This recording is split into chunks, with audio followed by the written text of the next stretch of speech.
Assalamualaikum warahmatullahi wabarakatuh. Anak-anak yang luar biasa, yang hebat, yang soleh dan soleha, tentunya kalian semua dalam keadaan sehat walafiat. Anak-anak ibu yang hari ini mendapatkan pembelajaran online, kita akan membahas tentang bahasa Indonesia. Baik anak-anak, kita masih memakai buku tema 6B. Sebelum kita mulai pembelajaran, marilah sama-sama kita membaca doa terlebih dahulu. Bismillahirrahmanirrahim. Rabbi zidni ilman warzuqni fahman. Baik anak-anak, kita mulai pembelajaran bahasa Indonesianya ya. Menuliskan informasi penting suatu teks menggunakan kalimat efektif. Kalian bisa buka halaman 43. Menuliskan informasi penting suatu teks menggunakan kalimat efektif. Apa itu kalimat efektif? Kalimat efektif adalah kalimat yang memiliki susunan sesuai kaidah bahasa Indonesia yang tercantum dalam PUEBI, yaitu Pedoman Umum Ejaan Bahasa Indonesia. Sekali lagi, Ibu ulangin ya. Kalimat efektif adalah kalimat yang memiliki susunan sesuai kaidah bahasa Indonesia yang tercantum dalam PUEBI, Pedoman Umum Ejaan Bahasa Indonesia. Untuk kalian ingat ya, kalimat efektif memiliki susunan yang berurutan, yaitu S adalah subjeknya, kemudian P predikatnya, O objeknya, dan K adalah keterangannya. Keterangan di sini adalah bisa keterangan tempat, keterangan waktu, ya. Kemudian objeknya adalah apa yang dituju. Kemudian predikatnya, predikat di sini adalah keterangan dari subjeknya, subjek yang pokoknya. Oke ya, kita lanjutkan. Ini adalah contohnya. Perhatikan contoh kalimat efektif berikut.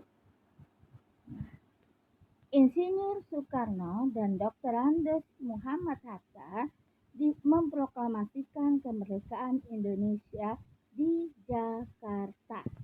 Baik anak-anak, kita lihat mana subjeknya, mana predikatnya, mana objeknya, mana keterangannya. Nah, subjeknya itu adalah orang atau yang ditujunya. Insinyur Soekarno dan Muhammad Hatta. Ini adalah subjeknya. Kemudian memproklamasikan. Sedang apa Insinyur Soekarno dan Muhammad Hatta? Yaitu dia memproklamasikan. Memproklamasikan ini adalah predikatnya. Kemerdekaan apa yang diproklamasikan? Yaitu kemerdekaan Indonesia. Objeknya ya. Kemudian di Jakarta.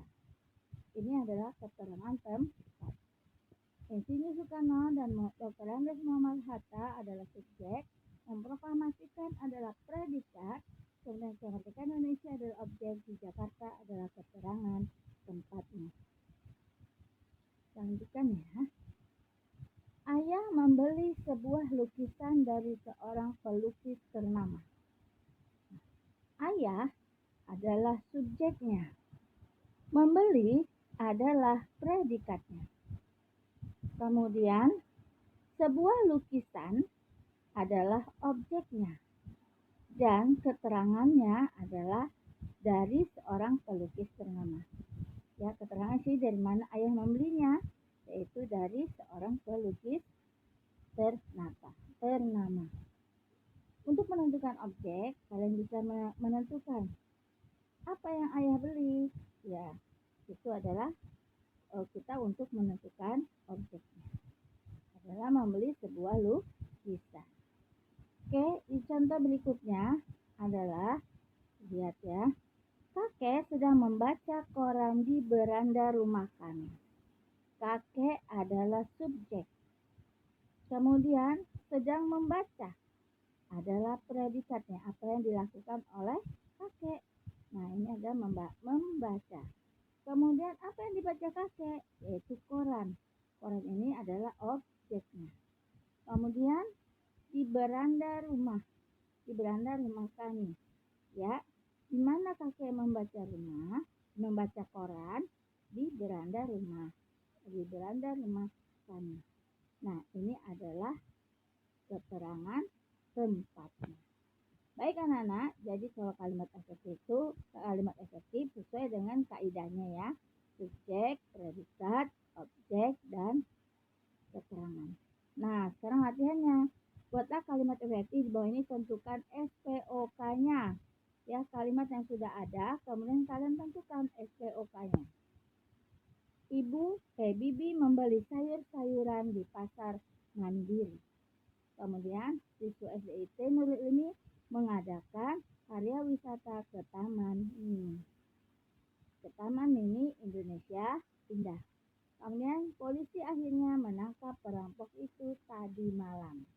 Dan yang keempat, Pak Usman menjual ayam potong di pasar. Nah, anak-anak kerjakan latihan bahasa Indonesianya ya.